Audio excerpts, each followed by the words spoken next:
বন্ধুরা আজকে একটু পনিরের তরকারি করব। এই একটু সাদা তেল দিলাম, কড়াটাকে খুব ভালো করে গরম করে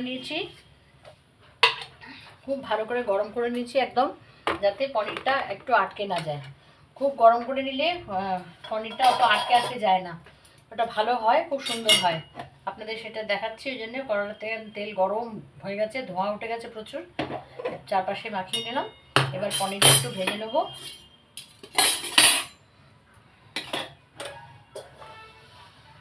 আর এপাশে কাজু, একটু পোস্ত, একটু তিল আর আমন্ড, এই চারটে জিনিসকে ভালো করে গ্রাইন্ডারে পেস্ট করে নিলাম। আর এপাশে বাটিতে রেখেছি একটু নুন, হলুদ, কাশ্মীরি লঙ্কার গুঁড়ো আর একটু মরিচ। এইটা এর মধ্যে দিয়ে দিচ্ছি, একসঙ্গে মিশিয়ে দেবো। এটা দিয়ে কষিয়ে নেবো।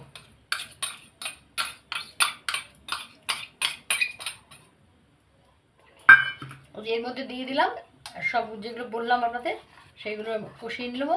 নিয়ে এটা একেবারে যখন কষাবো তখন দেখাবো আপনাদের। এখন একটু পনিরটাকে একটু ভেজে নিই, ভেজে তুলে নেবো। তারপরে আবার আলু দেবো।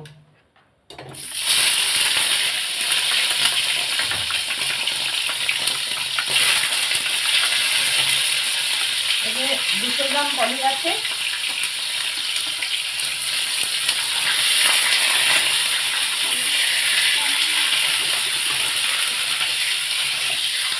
লাল লাল করে ভেজে নেবো।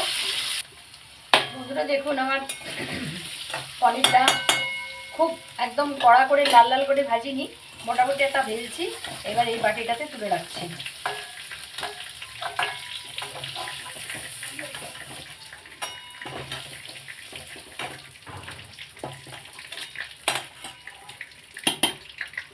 এর মধ্যে আমি এই যে শুকনো লঙ্কা দিলাম, দারচিনি দিলাম, লবঙ্গ দিলাম, স্টার আনাইস দিলাম, আর ছোটো এলাচ দিচ্ছি, আর একটুখানি ওই সাজিরা সামরিচ এসব দিয়ে দিচ্ছি টেস্ট আনার জন্যে।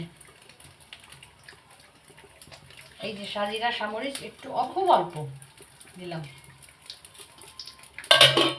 দিয়ে এটাকে একটুখানি ফোড়নের ইয়েটা করে নিই, গন্ধটা এসে যায়, ফোড়নের গন্ধটা এসে গেলে ভালো লাগবে।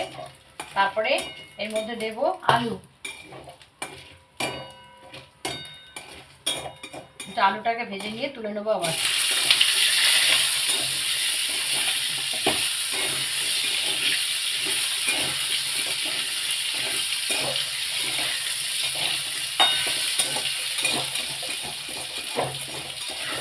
আলুটাকে একটু ভেজে নিই।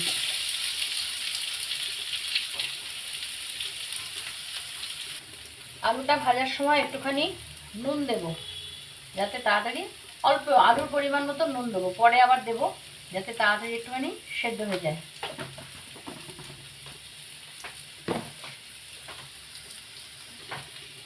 এই আলুটাও ভাজা হয়ে গেছে, এবার আস্তে করে তুলে নিচ্ছি সব। এই পনিরের সঙ্গে মিশিয়ে দেবো, কারণ পরে আবার মশলা দিয়ে বা কষাবো তো মশলাটা, এই পনিরের সঙ্গে মিশিয়ে দেবো।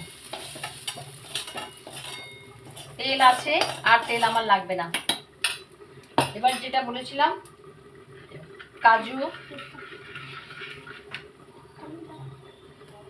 কাজু দেবো,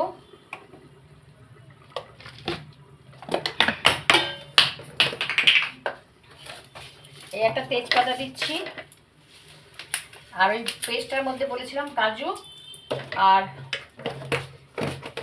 মানে আমন্ড বাদাম, কাজু আমন্ড বাদাম আর পোস্ত একটু আর তিল, এটাকে বেটে দিয়েছি। এটাকে এবার একটু এটার মধ্যে দিয়ে দেবো। তেজপাতাটা একটুখানি গন্ধ বেরিয়ে আসো তেজপাতা। আর তার আগে তো আমি ফোড়নে দিয়ে দিয়েছিলাম, দেখিয়ে দিয়েছি আপনাদের, সেই ফোড়নটা দিয়েছি। এবারে হয়ে গেছে তেজপাতাটা, এটা দিয়ে দিলাম। এবার আস্তে আস্তে এটাকে কষাবো। এই কষাতে থাকি আস্তে আস্তে, তারপরে আবার পরে এখন কষাচ্ছি, কষাতে কষাতে পরে আবার আলু সব দেবো, আলু সব দিয়ে দেবো।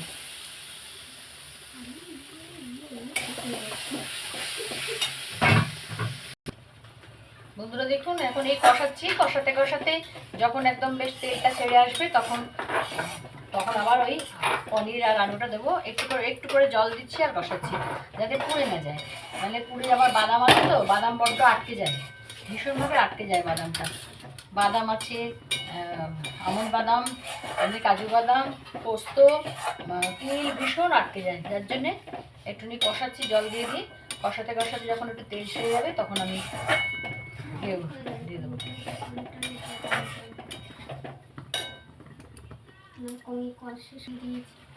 এই যে এর মধ্যে আবার পনির আর আলুটা দিয়ে দিলাম। কষানোটা একদম পুরো হয়ে গেছে, তেলটাও ছেড়ে দিয়েছে। পনির আলু দিলাম, এবার নুন দেব। নুন আমি একটু আলুতে দিয়েছিলাম, যার জন্যে খুব অল্প দেবো। আর একটু মিষ্টি দেবো, একটু মিষ্টি মিষ্টি হলে ভালো লাগে এটা খেতে। অল্পই নুন দিলাম, পরে আবার চেখে নিয়ে দেখবো পরে কেমন হয়েছে। সে পরে অনেকেই মিষ্টি খান না, খেতে চান না, কিন্তু যারা খান, না আমরা একটু তরকারিতে মিষ্টি খাই, জানি ভালো লাগে।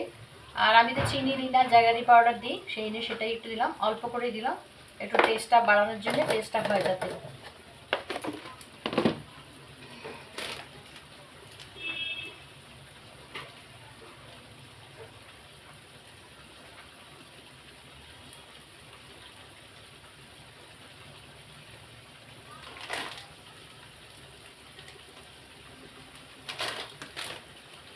আর একটুখানি কাঁচা লঙ্কা দেবো, তার জন্যে কাঁচা লঙ্কাটা খেতে সবাই খুব ভালোবাসে, যদিও ঝাল হবে না, কারণ আমি তো চিড়ে দেবো না, চিড়ে দিলে আবার বেশি ঝাল হয়ে যায়, এটা ঝাল ভালো লাগবে না।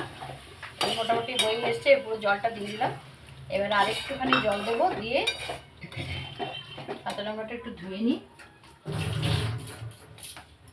এই দিয়ে দিলাম, নুন মিষ্টি সব দিয়ে দিয়েছি। এবারে এখান থেকে একটু জল দিয়ে দেবো, এই জলটা দিয়ে দিলাম। এবার আস্তে আস্তে হবে, একটু হয়ে যাক। বন্ধুরা 10 মিনিট বাদে ফিরে এলাম। এবারে হয়ে গেছে আমার সম্পূর্ণ। এবার একটু ঘি আর গরম মশলা দিয়ে নামিয়ে দেবো। ঘি নামিয়ে দিয়ে আপনাদের দেখাচ্ছি।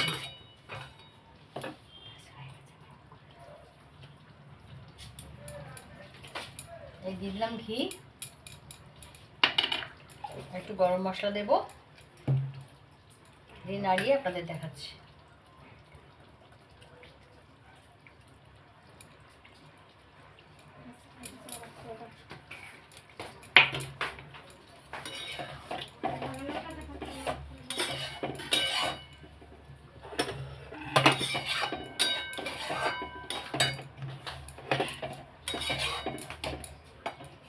গ্যাসটাকে অফ করে দিলাম,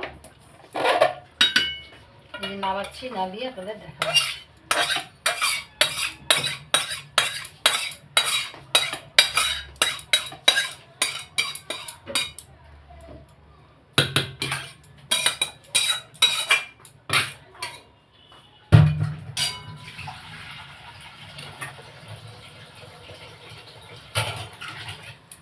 এই দেখুন বন্ধুরা, এই যে আমার পনিরের তরকারি কমপ্লিট হয়ে গেছে। সবাই ভালো থাকবেন, সুস্থ থাকবেন। আগামী দিনে দেখা যাক আবার কি করতে পারি। ভালো থাকবেন।